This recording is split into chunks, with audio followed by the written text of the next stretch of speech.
மணப்பெண்ணின் பிரத்யேகமான திருமணம் விவாஹா தி சென்னை சில்க்ஸ்.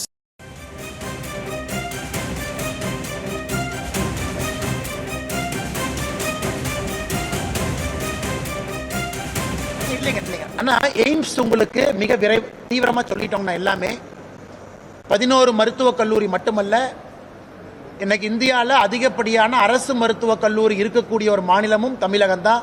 அது எல்லாத்துக்கும் தெரியும். ஒரே நேரத்தில் எந்த மாநிலத்துக்கும் ஒரே ஷாட்டில் 11 கொடுக்கல, அதுவும் தமிழ்நாடு தான். எய்ம்ஸை பொறுத்த வரைக்கும் பணிகள் நடக்கிறத நீங்கள் எல்லாம் பார்க்குறீங்க, நடந்துக்கிட்டு இருக்கு. முழு பயன்பாட்டிற்கு விரைவில் வர இருக்கு, அதுவும் உங்களுக்கு பார்த்துக்கிட்டு இருக்கீங்க. ஆனால் முதலமைச்சர் மு.க. ஸ்டாலின் அவர்கள் நம்முடைய மாநிலத்திற்கு இத்தனாயிரம் கோடி செலவு செய்து எய்ம்ஸ் கொடுக்குறாங்க, அதை போய் பார்க்கலாம் அப்படின்னு போய் பார்த்தாரா? இதனை மதுரை மு.க. ஸ்டாலின் அவர் கீழே இல்லையா? மதுரை தனி ஜோனா? தமிழ்நாட்டில் முதலமைச்சர் கீழே மதுரை வராதா? எத்தனை முறை மதுரைக்கு போறாரு?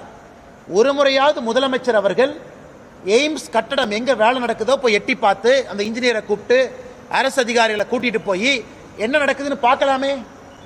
ஒருவேளை தாமதமா இருந்தா அங்கிருந்தே போன் பண்ணி அமைச்சர்கிட்ட பேசலாமே?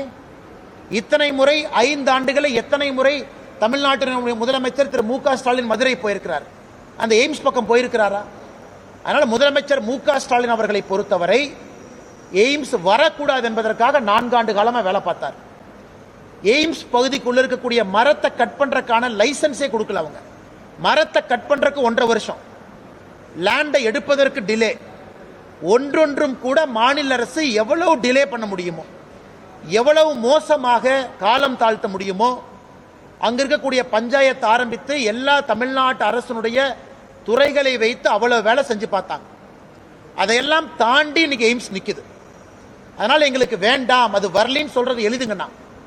ஆனா மாநில அரசனுடைய 0% கோஆபரேஷனோடு எந்த ஒத்துழைப்பும் கொடுக்காம இன்னைக்கு பாரதிய ஜனதா கட்சி அரசு, மத்திய அரசு நம்முடைய கையில மாநிலத்தில் பரவரசு இல்லை, அரசாங்கம் நம்முடைய கிடையாது, 4.5 ஆண்டுகளாக நாம் இல்லை, அதையும் தாண்டி இந்த அளவு கொண்டு வந்திருக்கோம்.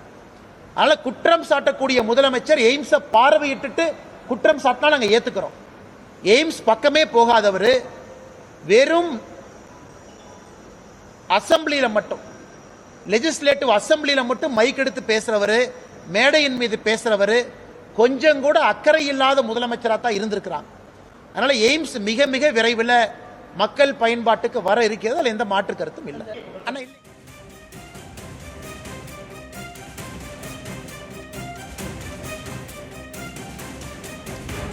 அண்மை செய்திகளாக பார்த்து வருகிறோம். எய்ம்ஸ் மருத்துவமனைக்கான கால தாமதத்திற்கு திமுக அரசே காரணம் என செய்தியாளர் சந்திப்பின் போது அண்ணாமலை கூறியிருக்கிறார்.